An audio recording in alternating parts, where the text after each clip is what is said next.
Canal Podcast. Meu nome é Ricardo Miranda e hoje vamos falar do título do Fluminense na Libertadores. Claro, para isso eu não estou sozinho, eu conto com Guilherme Santana, que odeia o Fluminense. Melhorou agora? Cara, finalmente, cara, depois de diversos programas o cara acertou pela primeira vez. Muito obrigado. É isso aí, galera. Tamo atrasado? Tamo. Porque a gente tirou férias, não tem jeito. Comemorando o título. A você. Pois é. E também tem o Kepler Ribeiro, que aí sim tá muito feliz com o título do Fluminense, porque ele torce pra todo mundo. Bom dia, boa tarde, boa noite. O título do Fluminense fantástico e só falar que 150 mil argentinos entraram fazendo zoada, baderna no Rio de Janeiro e no domingo 150 mil argentinos voltaram em silêncio. Kepler torce pra todos os times, menos o dele. Não, inclusive, foi até o que eu postei no story do Segue o VAR. O cara simplesmente falando, eu quero que o Botafogo seja campeão.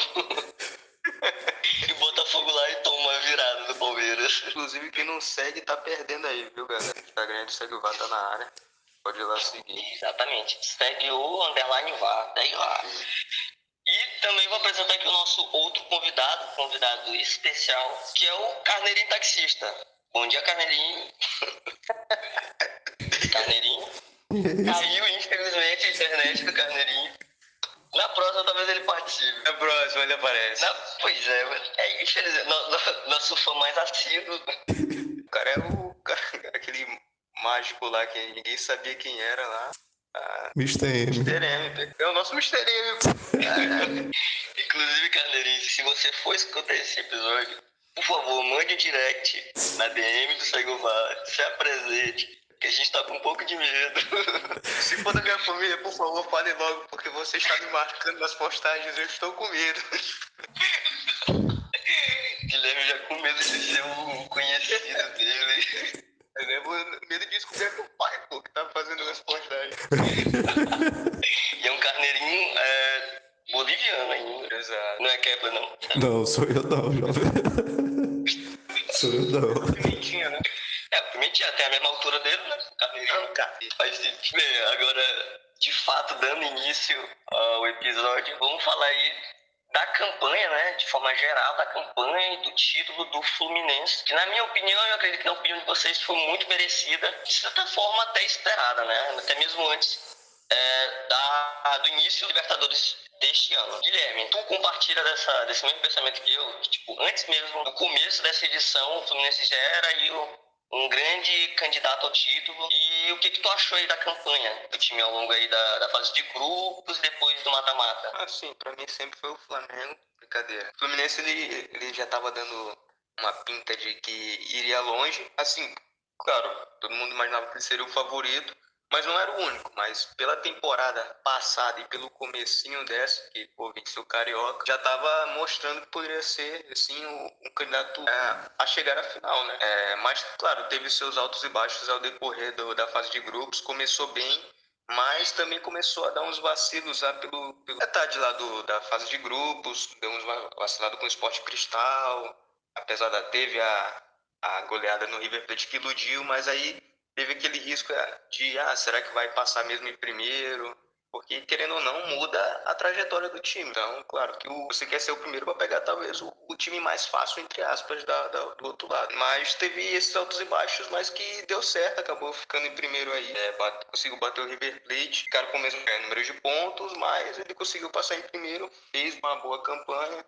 Conseguiu iludir mais ainda os tricolores e chegando no mata-mata, cara, começou, pegou o Argentino Júnior, que primeiro jogo, acho que pode ter dado um susto, porque foi um empate fora de casa é bom, todo mundo sabe que não é fácil, né? E chegou em casa, mostrou, deu uma aula, ganhou de 2-0 tranquilinho, já mostrando aí a boa atuação do John Kennedy, que deu assistência para Samuel Xavier e fez gol também da vitória. E chegou a pegar logo nas quartas de finais foi o Olímpia, no caso, o Olímpia, e mostrou para o Flamengo como é que se faz, né? O Flamengo perdeu de uma forma vergonhosa e o Fluminense teve que ir lá mostrar como é que se faz.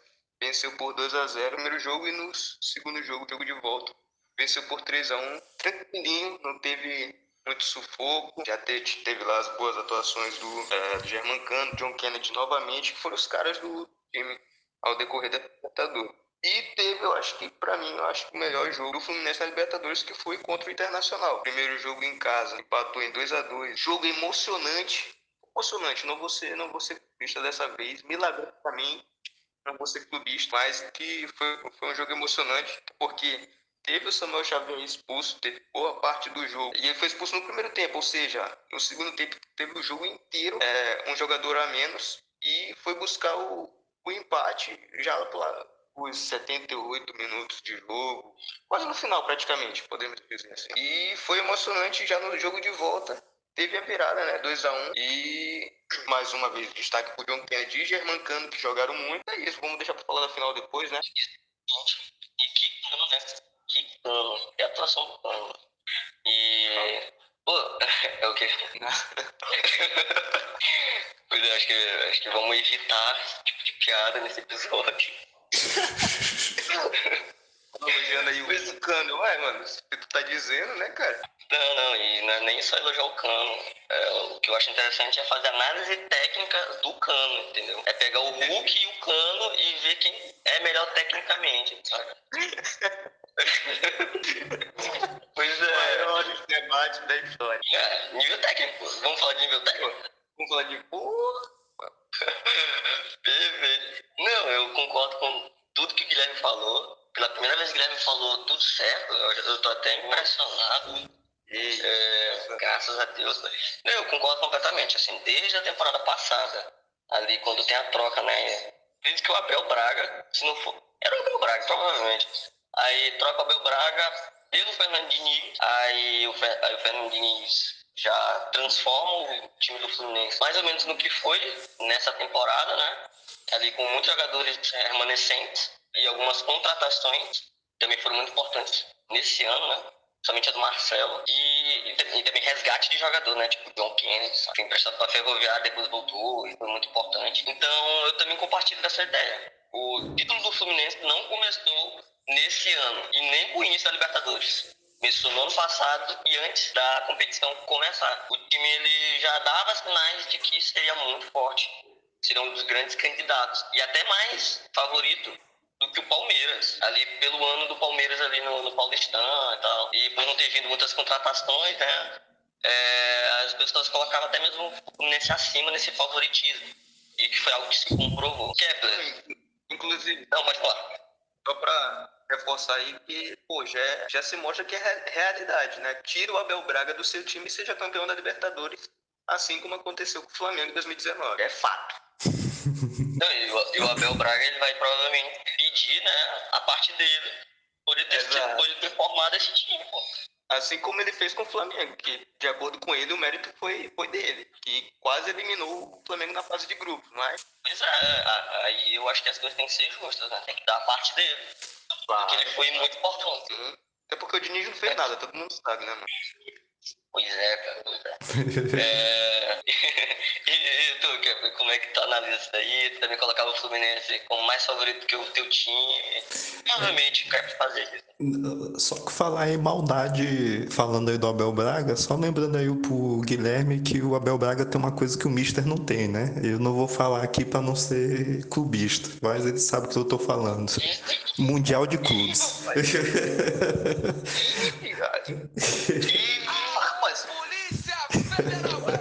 Levou um texto. E em cima do Barcelona de Messi. Agora eu fiquei. É verdade. O Braga. Mas vamos lá, falando sério. Rapaz, o Fluminense foi o que apresentou o melhor futebol na primeira fase, né? Apesar do retorno da primeira fase ter sido irregular, né? Mas o pessoal, pelas contratações, como vocês falaram, tá até colocar o Palmeiras acima do Palmeiras, né? Inclusive o pessoal projetava pelos cruzamentos que poderia ser um Fluminense Palmeiras, né? Mas o outro Abel, mais teimoso do que o Abel Braga, que não facilitou, né? Não botou o Endrick. E, cara, os melhores jogos do Fluminense foram contra o River e esses dois jogos contra o Internacional, que, como o Guilherme falou, foram os jogos assim que o Fluminense mostrou força e variação tática que impressionaram. Exatamente. Eu acho também muito interessante dessa campanha do Fluminense, né? Como vocês já apontaram, né? O time foi muito bem ao longo dela e foi criando casca também. Assim, teve as 3 primeiras vitórias ali do primeiro turno, né? Que já espantou todo mundo, principalmente o 5-1 contra o River. Aí depois teve o declínio ali no segundo turno, que o time quase perdeu a liderança. Mas ali quando chega no mata-mata, o time já dá todos os indícios de que de fato seria campeão. É o jogo plástico, é o time muito bem encaixado. Vez ou outra saiu um jogador, mas quem entrava conseguia repor a altura. Ainda teve o crescimento de alguns, né, como o do próprio Keno, que nessa reta final que ele foi ganhar mais espaço no time, inclusive foi muito importante na final. E teve a adição, por exemplo, do Marcelo, também foi muito importante. Então, foi um time que de fato foi construindo, já tinha antes, ele foi construindo ao longo da campanha esse favoritismo. Essa aqui, na minha opinião, uma grande distância dos outros concorrentes, em especial o Boca Juniors.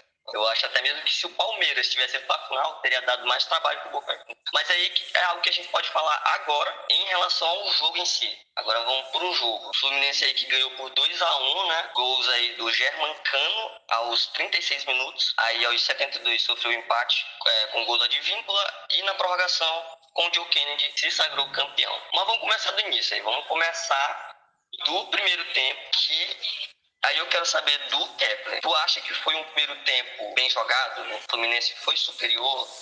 Foi um primeiro tempo aí digno de uma final de Libertadores? Ou ficou devendo?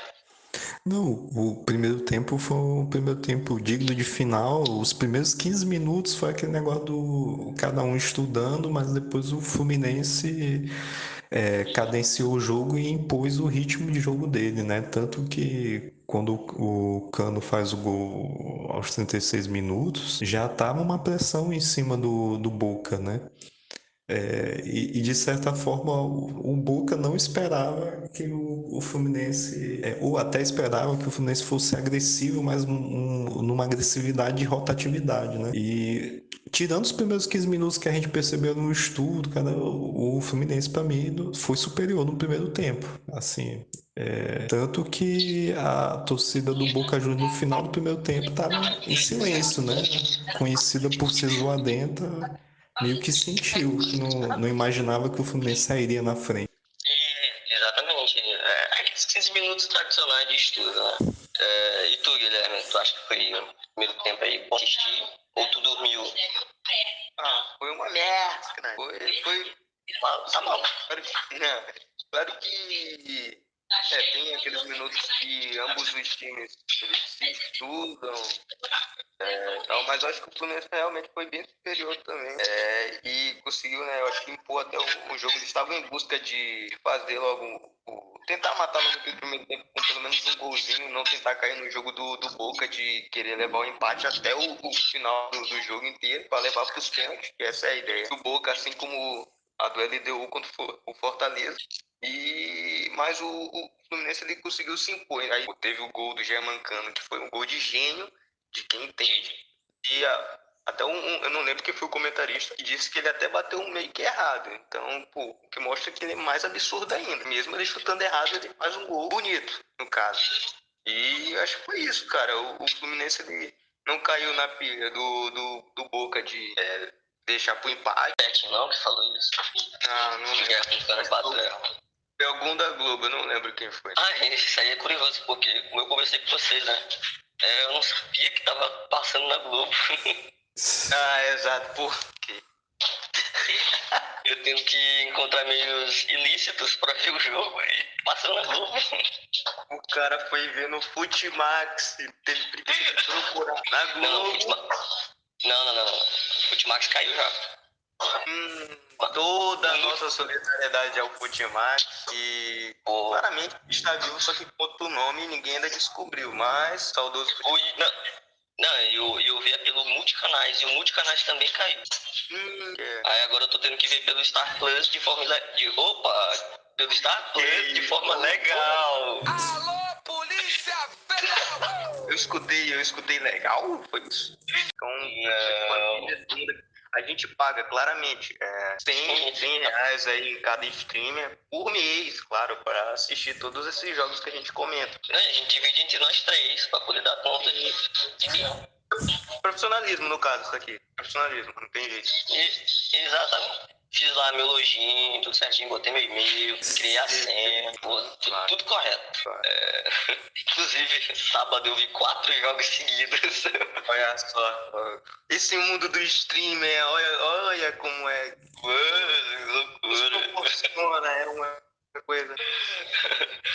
Pois é, cara. Realmente, assim, em relação ao primeiro tempo, né? Aí volta o que eu falei, da diferença de qualidade entre os times. Pra mim, já no primeiro tempo ficou muito claro. Ficou muito claro. O Fluminense abriu o placar, tanto é que só veio ali no final já do primeiro tempo, né? Mas, na minha opinião, já poderia ter feito antes, porque o Boca Juniors veio com uma postura semelhante ao, sei lá, da LDU contra o Fortaleza. De se fechar mais, né? Não ser tão propositivo. É uma característica do time. E por isso é perigoso, porque é um time argentino e um time argentino retranqueiro com tradição. Mas aí o Fluminense conseguiu... Só que o Fluminense conseguiu se impor bem. Abriu o placar e tal. Só que aí veio o segundo tempo, o time vacilou. Principalmente porque a gente percebeu isso desde o início. O time não tá com uma roção, não tá com a mesma intensidade. E aí eu pergunto pra Kepler, acha, Kepler, que foi esse que conclui o empate ou foi mérito do Boca Juniors de fato melhor e melhorou? Não, de fato, sendo bem honesto, o Fluminense diminuiu o ritmo, né? E tentou segurar o jogo e o Boca Juniors foi aproveitando, né? Essa diminuição de ritmo, porque na minha cabeça, se o Fluminense tivesse mantido o mesmo ritmo, o jogo tinha terminado ali no tempo normal, né? Então, e o gol do Advíncula no segundo tempo vem mais na minha opinião, da diminuição do ritmo do Fluminense, né, durante o jogo e que acabou, digamos, facilitando para que o Boca Juniors empatasse, né? E o empate colocou o Boca Juniors de volta ao jogo, né? Eles voltaram a ter mais aquele ímpeto deles. A gente percebia que o Boca Juniors, o tempo passando e eles não conseguindo empatar, deixou eles um pouco agoniados, né? A gente viu um nervosismo que não é habitual de time argentino, que fique claro isso. Isso foi uma questão que chamou não só minha atenção, mas de outras pessoas, e como os jogadores argentinos ficaram bastante nervosos enquanto ainda não tinham conseguido o empate, né? E aí, quando consegue o empate, volta o pensamento do jogo deles, né? Porque no fundo, o Boca Juniors queria levar aquela final para os pênaltis, né? Mas o gol de empate foi, na minha opinião, diminuição do ritmo do Fluminense no segundo tempo. Eu concordo também. Eu acho que foi uma baixada de ritmo mas no lance ali, a zaga do Fluminense vacilou demais, cara. Não apertou a Advíncula. Uma jogada já característica dele. E por ser característica dele, por ser uma jogada individual, já mostra que não foi exatamente uma grande melhora do Boca Juniors no segundo tempo, né? O mérito do Boca Juniors. Uma jogada individual, de um cara que parecia estar num ritmo maior do que os seus companheiros de time, né? Tanto é que ele consegue esse golaço. Agora eu pergunto pra vocês acham que foi falha do Fábio? Vocês acham que foi falha do Fábio? Eu acho que não. Zero falha do Fábio, até porque o cara de Víncula bateu bem naquela bola lá. Foi bem no canto mesmo. Assim, teve o vacilo, acho que um pouco da zaga do Fluminense de realmente não ter fechado o espaço, de ter apertado mais o Advíncula. Até porque ele já teve um primeiro lance dele nessa mesma característica, e realmente é uma característica dele, uma jogada dele. Então, acho que não teve. Eu acho que o Fábio até tentou demais e naquela bola de tentar defender, mas não deu, né? Ele bateu muito bem. E ele tava eu acho que era o único que tava, talvez o único que tava com vontade ali naquele time do Boca Juniors, de querer realmente, talvez até virar o jogo ou não, posso estar errado. E porque, cara, é como eu falei, o time do Boca é catimbeiro. Trazendo de novo o comentarista da Globo, que eu não tô dizendo o nome porque eu não quero, que eu quero preservar, não, é porque eu não lembro mesmo. Então, teve um comentário dele que, pô, a torcida os argentinos, né, o do Boca lá, são catimbeiros, mas eles esquecem que do lado do Fluminense também tem um argentino, que era o Cano. E o tempo que dava pra ele também fazer essas ceras dele, ele também fazia. Ou seja, eles de vez em quando no jogo eles provavam no próprio veneno. Então, acho que não foi falha do Fábio, acho que ele até tentou, mas aí acho que foi mais mérito do Advíncula do. Rapaz, eu acho que o Fábio não falhou, né? A culpa, se tem algum culpado é a zaga, aí como o Ricardo já tinha falado, que talvez não apertou o Advíncula para evitar que ele chutasse. Inclusive, se você se assiste os jogos do Boca Juniors durante o ano, o Advíncula sempre faz aquela jogada ali, né? Às vezes dá certo, às vezes não dá. E no jogo deu certo e o Boca Juniors conseguiu um empate, né? Que foi um reânimo pro pessoal, pra torcida do Boca Juniors que conseguiu voltar a entrar no jogo, né? De modo. Eu falei mais pra sair, eu concordo. Eu acho que foi realmente um chute muito bem feito pela Advíncula, né? O chorão Advíncula. E a zaga do Fluminense vacilou demais. E pelo empate, aí depois do empate o Fluminense não conseguiu se recuperar e tal, não conseguiu marcar. Aí veio a prorrogação. E eu imagino que naquela. Eu falo aí, essa questão aí dos comentários da ESPN. Ele falou que o Fábio demorou pra sair, mas eu acho que ele esquece de vários detalhes dentro de campo. Porque olhando da cabine onde ele tá, naquele monitorzinho dele, é muito fácil. Mas tem a questão de também os zagueiros ou os atacantes do Boca estarem na frente dele. Que não vê, sabe? E os do Fluminense também. Exato. Até porque também, na cabeça do Fábio, a função dos zagueiros do Fluminense era ter fechado mais o lado ou apertado mais o Advíncula para não soltar aquele chute que é característico. Ou seja, eu acho que o Fábio não é o menos culpado de todo esse lance. Sim, não, vendo o lance ali. Concordo. Pô, ali na horizontal, bonitinho. Fica parecendo que, pô, qualquer goleiro pegaria aquela bola, pelo amor de Deus. Como é que o Fábio não pegou essa bola? Mas aí tu pega, sei lá, da perspectiva do Fábio, aí muda completamente. O ângulo muda completamente a percepção do lance. Que é algo que às vezes 43. Pô, tá maior que qualquer goleiro aí mais jovem, pô. Pô, tem goleiro mais jovem que nem chegava naquela bola ali. Pô, nem pulava talvez naquela bola. Fleiton no Bragantino. Inclusive, o Fábio é o goleiro mais velho a ser campeão da Libertadores. Olha a marca do cara. E outra coisa curiosa do Fábio é que, pô, todo mundo sabe, ele ficou anos no Cruzeiro e não conseguiu ganhar esse título. Ganhou todos os títulos possíveis, mas não ganhou o Libertadores, claro, o Mundial. E que é muito lindo, assim. E que mostra também uma outra característica desse elenco do Fluminense, que aí vocês podem rebater, né? Que é ter um time, mas tem muitas histórias individuais. Tipo, é a história do Cano, sendo um cara já com 35 anos, por aí, né? E ele tá no ápice da carreira dele e conseguir finalmente ser reconhecido no país dele, na Argentina. É um negócio bizarro. É um cara que rodou, jogou na Argentina, claro, mas só que no Brasil ele conseguiu se tornar um grande jogador. E um ídolo agora do Fluminense. Aí tem a história do Felipe Melo, que já é um cara é o sub-40, né? É um cara de 40 anos que ganha Libertadores. Tem o Paulo Henrique Ganso, que morreu por alguns anos, aí voltou agora na Luca.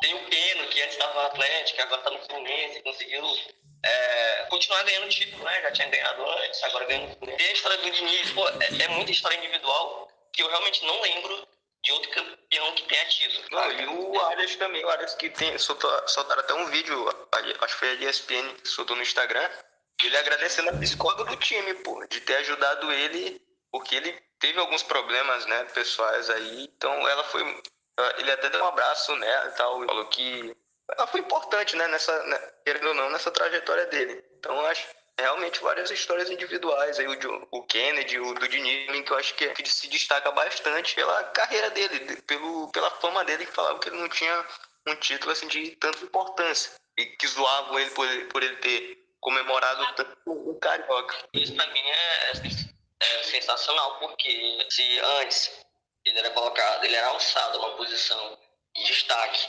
mas pelo jogo dele, né, um estilo de jogo muito autêntico, que se aproximava, pelo menos é o que mais se aproximava de um jogo da Europa, por exemplo, e às vezes isso era utilizado. O Victor acho também disso, que é importante lembrar que o Fluminense é o primeiro time da Libertadores que tem como titulares 7 jogadores com mais de 30 anos, né, velho? Que é a brincadeira lá do Felipe Melo dizendo que é o sub-40. Mas o Guilherme falou uma coisa importante aí sobre o Arias, o trabalho que o Diniz faz não só técnico, mas também o mental com o psicólogo, né? Que que o nosso querido Ney aí não quis psicólogo na seleção, o Fernando Diniz já é o contrário, né? Ele conseguiu aí reerguer várias pessoas, como o John Kennedy, né? O John Kennedy simplesmente foi emprestado para o Ferroviário, ninguém mais acreditava nele, faz um campeonato paulista excelente e o Fernando Diniz pede para trazer de volta. E o trabalho psicológico que o Arias falou, o próprio John Kennedy e o Marcelo lá falar no podcast o Charla, que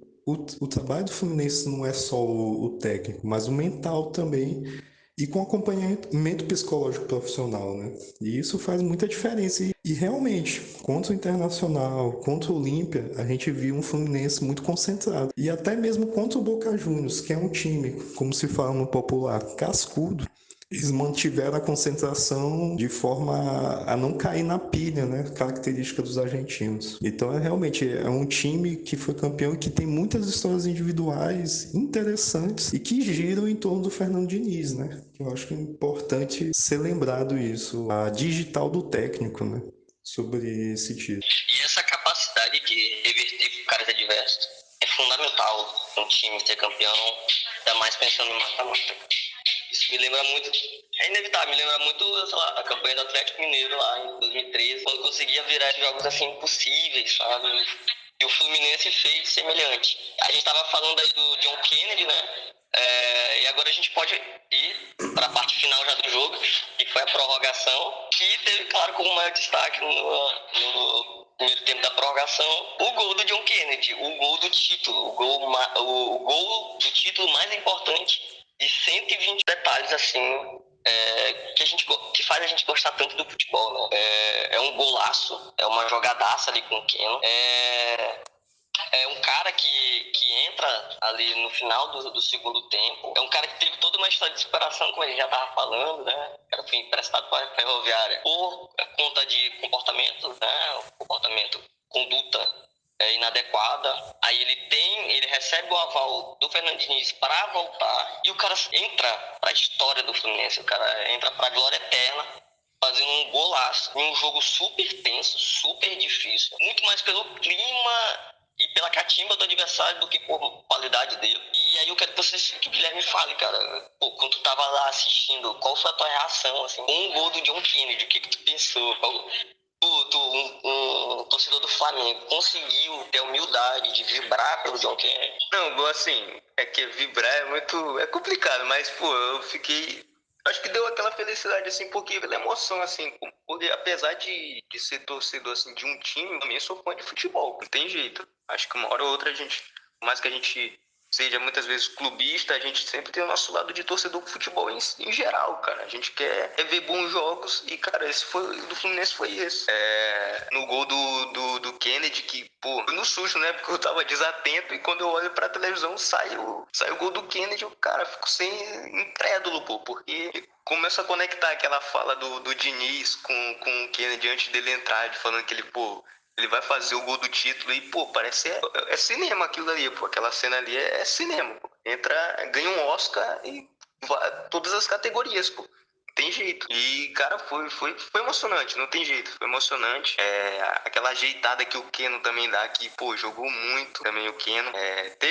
Acho que foi o passe do Diogo Barbosa, não lembro. Acho que também foi o criticado do Diogo Barbosa. E, pô, o lance inteiro foi muito bonito, não tem jeito. Aquele chute dele foi espetacular. Foi um gol muito bonito, o lance em si foi bonito. E falar que também aquela expulsão dele me lembrou muito, eu querendo sempre conectando com o Flamengo, mas aquela expulsão dele depois do gol me lembrou muito do Gabigol também em 2019. Quando ele tira a camisa e leva o cartão vermelho, acontece uma mini confusão lá no jogo. Eu até, pô, eu fiquei indagando se o cara, quando sai o gol, minha preocupação, não foi nem preocupação, foi o cara olhando, cara, ele vai correr pra torcida e vai ser expulso, porque eu fiquei imaginando, cara, não tem ninguém ali pra puxar ele, pra ele não ser expulso, mas, pô, no momento aqui, um jogo 1-1 e o cara nos acréscimos vira o jogo, pô, ninguém vai lembrar que o cara já tá amarelado e vai levar um cartão vermelho por ir comemorar com a torcida. Então foi emocionante, sim, todo o lance em si, juntando tudo, desde aquela conversa dele com o Diniz antes de entrar no jogo.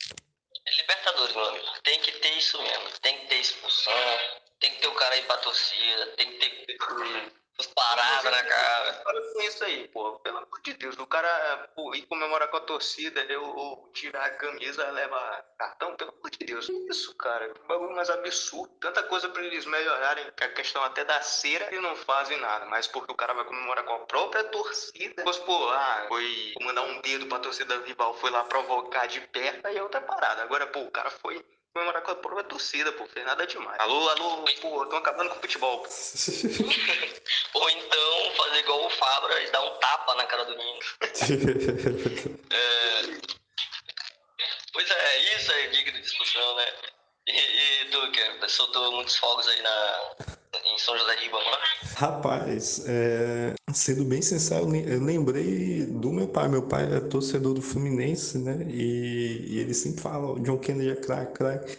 E isso desde o ano passado e tal, mesmo ele sendo indisciplinado, né? E o Fernando Diniz falando que ele vai fazer o gol assim.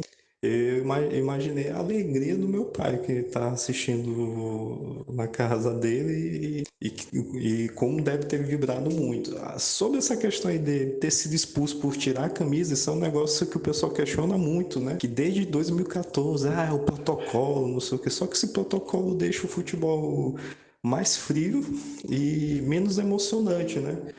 Por isso que o pessoal fala muito da questão de quando assiste a Libertadores, né? E com todo respeito aí ao pessoal da Europa, há uma emoção característica que só existe aqui na Libertadores, né? Por mais que se fala, é na Europa que se joga o melhor futebol, mas em termos de emoção, os jogos aqui, principalmente numa final dessa, a pessoa sente a emoção aflorar mais do que numa final de Champions League e tal. Causando até polêmica, essa minha opinião aqui pode até causar polêmica, mas o gol do John Kennedy é uma obra de arte, cara. Esse é um negócio futebolisticamente muito bonito e indo comemorar com o pessoal, lembrando o Maracanã dos anos 80 e tirando a camisa é um negócio também bonito, né? Mas a expulsão tá lá na regra, né? Tinha que ser dada, né?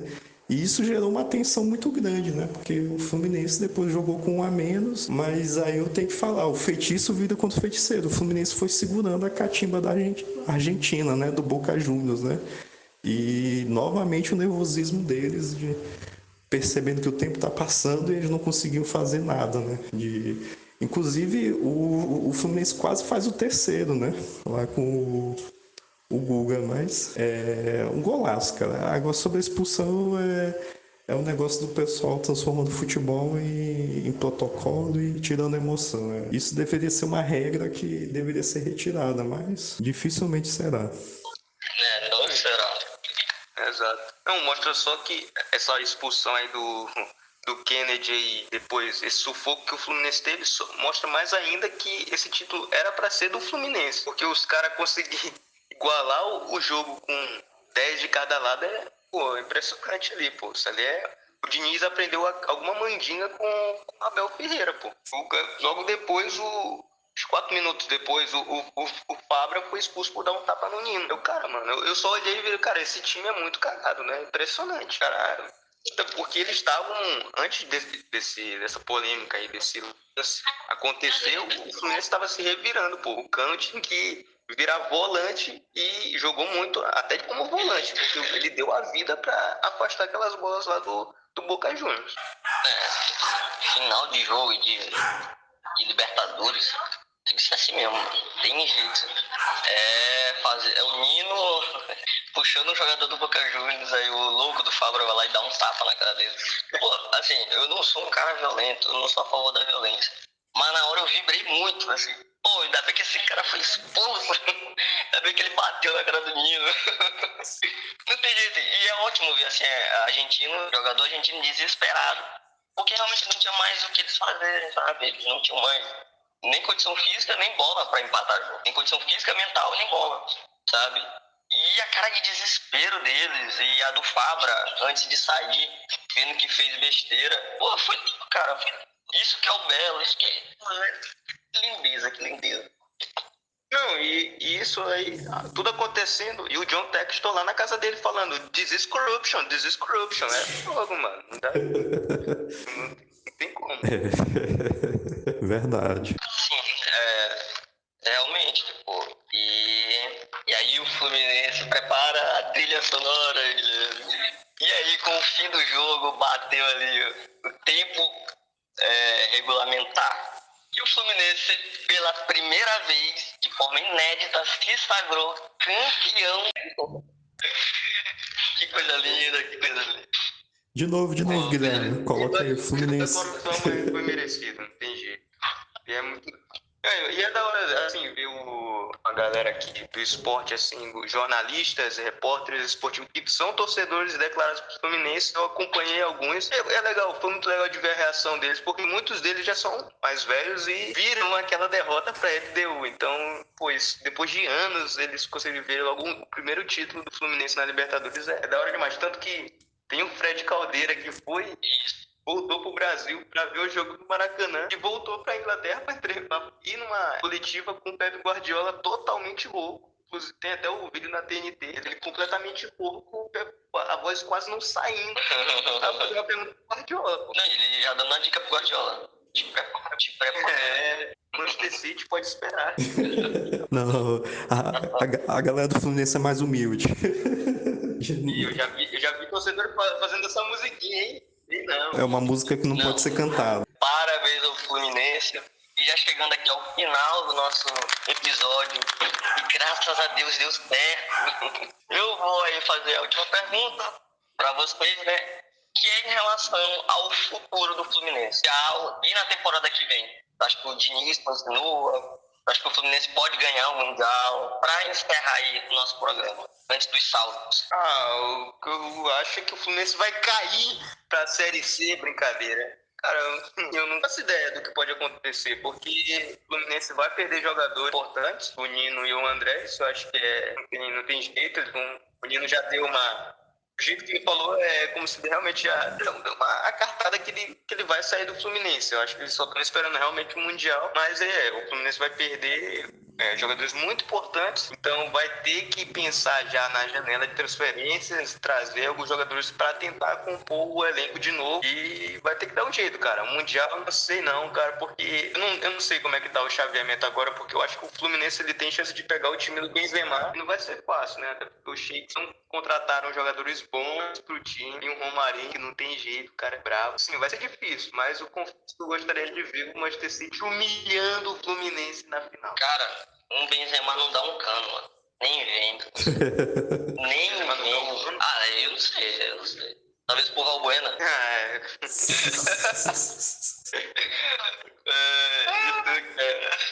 E tu, Guilherme, tu achei que o Fluminense tem chance de ser campeão do Mundial? E tu imagina aí, pro ano que vem, tu acha que o Fernando Diniz, acho que essa é a pergunta principal. Tu acha que o Fernando Diniz continua? Ou então pensando assim, em seleção brasileira, Ancelotti não vem, já que não tem nada acertado. Tu acha que o Diniz trocaria o Fluminense para assumir a seleção, assim, de forma definitiva?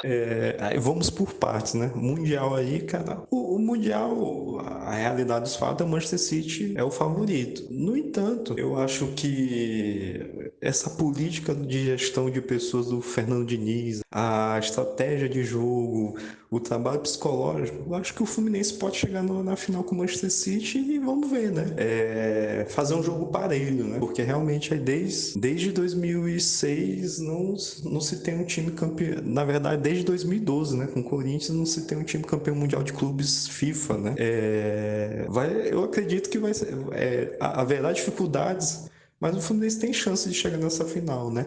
Sobre o Fernando Diniz, cara, isso é uma grande incógnita, né? Porque caso o Ancelotti não chegue em junho para a Copa América, o Fernando Diniz vai ser efetivado, né? E isso vai ser uma quebra de perna, porque eu acho que ele vai se dedicar mais para a seleção brasileira, vai se desligar do Flu para poder trabalhar nesse projeto para a Copa do Mundo de 2026, entendeu? E vai depender também desses dois jogos agora próximos, né?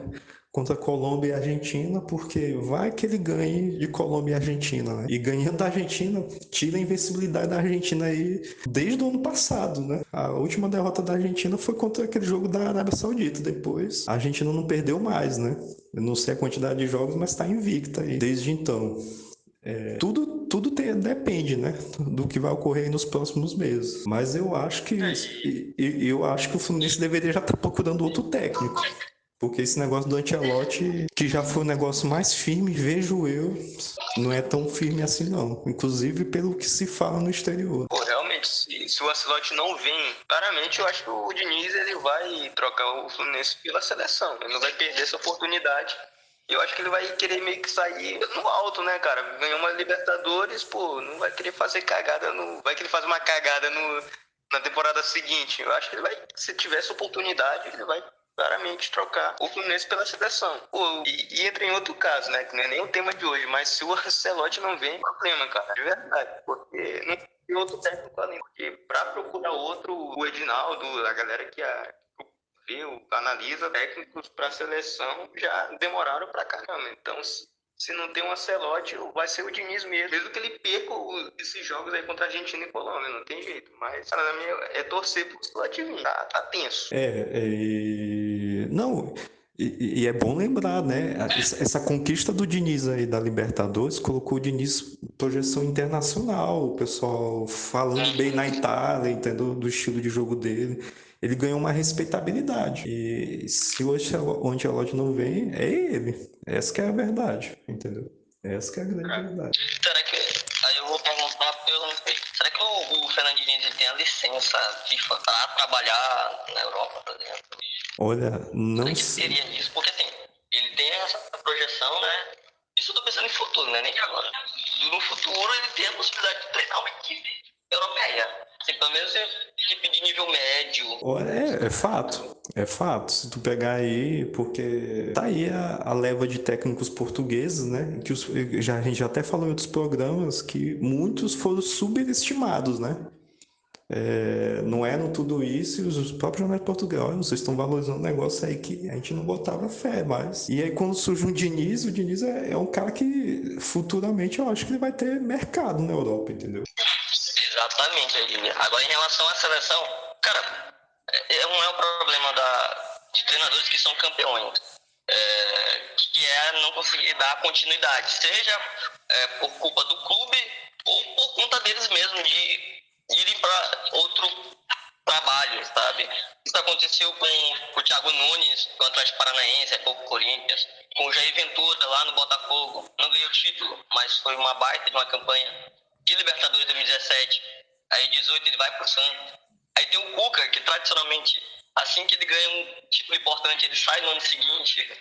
Então são vários exemplos de jogadores que trocaram um bom trabalho, a continuidade, em nome de um outro projeto. E o do Fernando Diniz é ainda maior, que é a seleção brasileira, a oportunidade de treinar a seleção. Então se vier essa possibilidade de ter que escolher entre Fluminense e seleção, eu não tenho dúvida que ele vai escolher a seleção, sabe? Eu não tenho dúvida.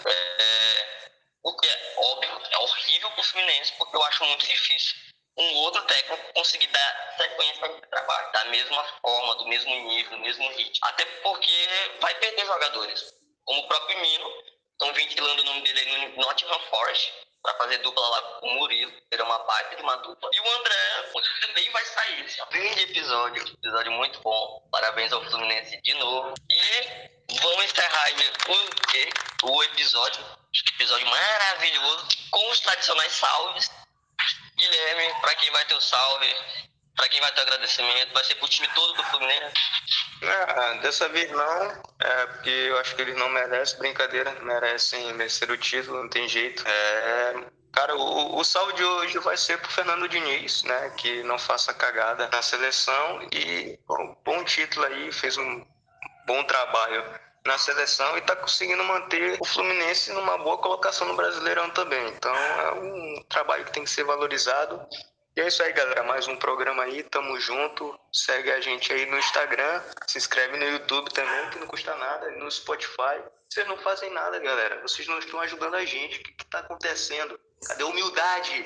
Cadê o dinizismo no coração de vocês aí? Tá complicado, galera. Vambora, vamos dar esse apoio aí. Tamo junto. Que isso, os caras tá cobrando agora. Tá mendigando corrida. Tem que mendigar, pô, tem que mendigar. Senão a gente vai ter que fazer dancinha no TikTok. Kepler vai fazer. E tu, Kepler? Mas não vai ter o salve. Meu salve aí, grande Guilherme, se esqueceu aí de dar o salve aí, vou dar o salve pro seu Ivanilson, lá, vigia lá de São José de Ribamar, que escuta o nosso podcast. Um salve pra ele e um salve aí pra galera da Palestina aí que resiste contra Israel. Esses são meus salves de hoje e siga aí o conselho de Guilherme aí. Dê sua curtida no Spotify, no YouTube e no Instagram aí. Nos sigam aí nas redes sociais. Perfeito. E o meu salve hoje vai para o Carneirinho taxista que infelizmente não pôde participar deste episódio. A gente entrou em contato com ele entrou na cal, mas caiu ao longo do programa. Valeu, Carneirinho. Na próxima tu participa. Obrigado aí pelas curtidas. 3 pessoas curtem as postagens do Seguvar. Eu, Guilherme e o Carneirinho. Aí, Kevin. E eu também. E Rodrigo, então meu salve vai para Rodrigo também. Aí agora eu vou descobrir se ele escuta. Vai para Lucas, vai para Marcelo, que óbvio que vai ter que escutar esse episódio. É isso, não é salve não. Ah, não, mas Marcelo é um babá. E também.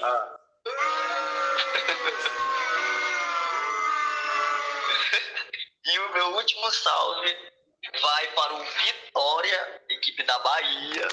Grande Vitória, merece Grande Vitória.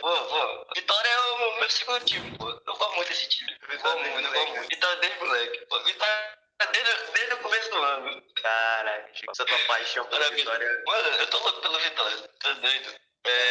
Agora subiu pra Série A, agora eu vou poder ver o Vitória mais. Quem sabe aqui em São Luís, ver o Vitória jogar. Ah não, o Vitória subiu, o São Paulo vai cair. Não diga isso, não diga isso, não diga isso, não diga isso. Não diga São Paulo vai isso. cair. Não diga isso. Ainda há esperança. Ainda há esperança. Pois é, então eu vou encerrar esse programa antes que eu faça outra besteira. Valeu, pessoal. Valeu, um episódio incrível. É isso, segue lá, galera. Segue o Pega o VAR no Instagram. Segue lá, se inscreve no YouTube e ouve também pelo Spotify. Eita! Ouve também pelo Spotify. Falou, compartilhe, mande para seu amigo. Brasil!